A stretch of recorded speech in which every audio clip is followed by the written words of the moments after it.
There are some important, even self-evident things that all human beings have in common. Two of the most important is that everyone wants to be valued and everyone wants to be able to make sense out of the world around them. But let's talk just for a moment about that need to be valued, which is often expressed in terms of a phrase, self-esteem. Every good supervisor wants a high self-esteem team. And what does a high self-esteem team look like? It is people who are competent and confident in their ability. They not only can do things, but they are confident that they can do things. And because of that confidence, they're able to deal with change. They're able to deal with the sort of interruptions and inconveniences that are often a part of a very dynamic work environment. So to have a high self-esteem organization is a worthy goal. The problem is that self-esteem is one of the most misunderstood concepts in the larger society. In fact, studies tell us that the overwhelming majority of the general population believe that you can give somebody self-esteem. That is, give them the ability to feel really good about themselves in a way that will last, and that can be given to them like you can give them a car or a house or a sweater. But there is no science that supports that. Self-esteem is the result of a single factor more than anything else, and that is the degree to which someone accepts responsibility for themselves is the degree to which they will develop a good reputation with themselves, otherwise known as self-esteem. Well, one of the interesting examples of this is a tendency, a very well-intentioned tendency to not keep score in youth athletics. In the spring and summer and on into the fall of 2017, some researchers from Harvard University, as part of a student's doctoral thesis, studied this concept across the United States, and they interviewed thousands of children and hundreds of parents, and the questions had to do with why do you not keep score in youth athletics? And the parents almost universally said the same thing. Well, we don't want to hurt the self-esteem of our children. We don't want them to feel less than after the soccer game or the baseball game or the basketball game. I think it's reasonable to say that the parents were well-intentioned. But the researchers also interviewed literally thousands of children. And this is what the overwhelming majority, as in 85+% of the children said, went away from their parents and asked about not keeping score. The children very discreetly told the researchers, well, don't tell our parents, but we keep score. Because keeping score is one of the ways that you make sense out of playing the game. It's going somewhere. You know where you stand. And that's why you so often hear team members, and you may have said it yourself, team members say things like, there's a lot about my supervisor that I don't like, but I like the fact that I always know where I stand. That is, I can make sense out of reporting to him or her. All human beings have a need to be valued. All human beings have a need to make sense out of things. So let's drill down a little bit with that, if we could, please. Let's drill down and take a brief tour of developmental psychology. Historically, and it is still true today, there are two primary ways in which people are raised, that is, brought from birth to adulthood. The first one we'll talk about is called human being. The human being model seeks to raise a child to be a human being. Now, you may be thinking right now, that's what all parents do, because all children are human beings. It is true that all children are human beings, but it is not true that all children are raised to be human beings. But let's say that the parent is raising the child to be a human being. This is the basics of what they will do. They will teach the child that they have intrinsic value, that they are valuable in and of themselves, of equal value as all other human beings. And along with telling them, teaching them, helping them understand their intrinsic, their absolute value as a person, they will also teach them that life is remedial.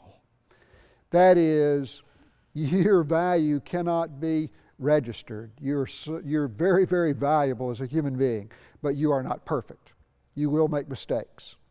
And when you make mistakes in life, you simply own the mistake, you correct the mistake, and you learn from the mistake. And as a consequence, you build your reputation with yourself. You feel increasingly adequate to whatever comes to you. You see, that characteristic of self-esteem, that characteristic that tells us that high self-esteem more than anything else is the result of taking responsibility for me. Whatever challenge comes, I face it. Win, lose, or draw, I face it. And as a consequence, my reputation, my self-esteem rises. How do you do that with a child? You teach them age-appropriate things. If it's reasonable to expect a 4-year-old to be able to tie their shoes or just to put their shoes on, then once they do that, you never do it for them again. They've now learned and mastered that task. And so it is as they move from birth to adulthood. I'm always teaching age-appropriate things, allowing them to learn and master, and as a consequence, building that sense of self-esteem as time passes. Well, what's the alternative to that? That sounds like the perfect parenting model, doesn't it? Before we go on to that other model, let's take a look at how this one comes alive in the workplace. Typically, if someone is raised to be a human being and they grow up and get a job in your plant or your office, and they make a mistake, it is very likely that they will simply own that mistake, try to correct it, and learn from it, because they understand that life is a journey with many lessons to be learned. Sometimes the lesson's easy, sometimes the lesson's hard. You just learn the lesson and you move on. That's the ideal. The other model is to raise children to be human doings. The other model is to raise children to be human doings. And when you raise a child to be a human doing, you teach them that they have extrinsic value.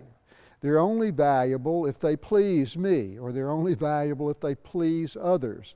And they certainly don't have a lot of value if they ever embarrass me or fail to perform flawlessly. A simple but unfortunate example would be the boy who makes second string quarterback on the high school team. And his dad's response is, well, why can't you be first string? What's wrong with you? Instead of talking about how there might be a lesson to learn here, and in the learning of that lesson, first string might be possible someday.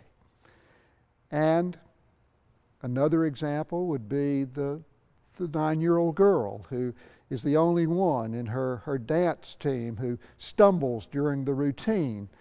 And the mom's response is, do you realize you embarrassed everyone? Instead of having a conversation about how this is a chance to learn how to be patient with yourself and get the steps right and stay in rhythm with the other girls so that you can do what you want to do, that is, perform the routine.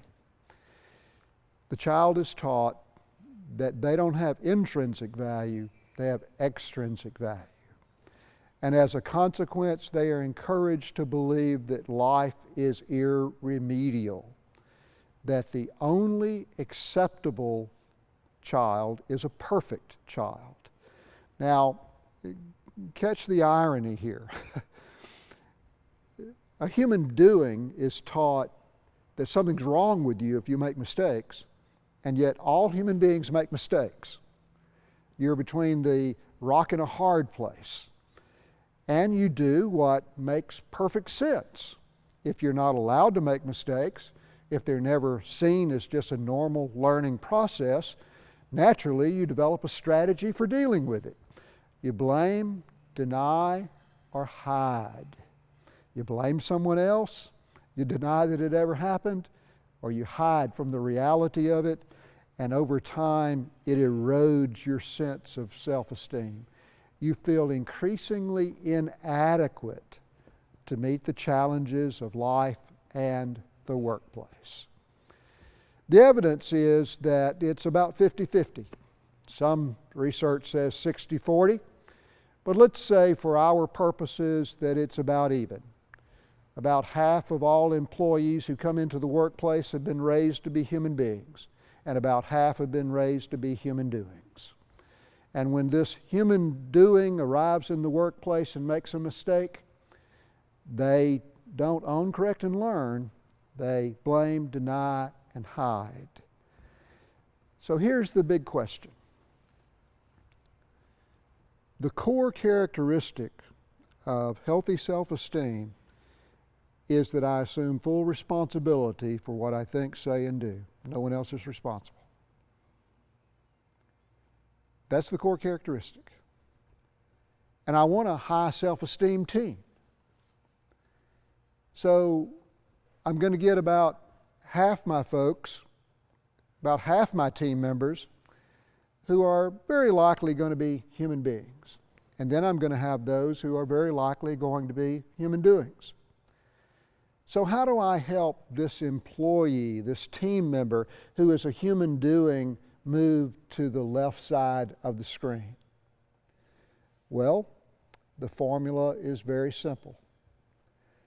No matter how the employee behaves or presents themselves, I treat them like a human being. And what does it mean to treat them like a human being? I treat them with basic dignity and respect, one adult dealing with another adult, and I expect them to be responsible for themselves. Now, one important qualifier here, when you're helping someone move from the right side to the left side of the screen, they probably won't make it very enjoyable for you. They'll fight you all the way, because the only world they know is one in which they have to be perfect, which is an impossible task. But if you're patient and respectful and persistent, most people will move from here to here. And when they get here, they may very well be one of the best employees that you have on your team. It's true, and I suspect that some of you are already thinking this. It is possible to raise a child to be a human being, and if you do, the odds are very high that when they reach adulthood, they'll be a human being and they'll behave like a human being. But it's not always true, because sometimes you raise a child to be a human being, and when they become adult, they do what all adults do. They make their own decisions and they burn the house down. They walk away from everything that was provided. But let me describe for you the most heroic people I have known over the years. And those are the people who were raised to be a human doing. And when they reached adulthood, they realized that they didn't have all the building materials they needed to build a good adult life. And they got busy and moved themselves from the right side of the screen to the left side of the screen. They began assuming full responsibility for themselves, even though it was hard. In behavioral science, it's called doing the work. And doing the work simply means that I want the benefits of being an adult among adults, so I do the hard work that is necessary to assume full responsibility for what I think, what I say, and what I do. Human beings own, correct, and learn because human beings understand that that's the way it is as a human being. You're not perfect. You're always learning. You're always becoming the person that you ideally want to be in the workplace and away from the workplace.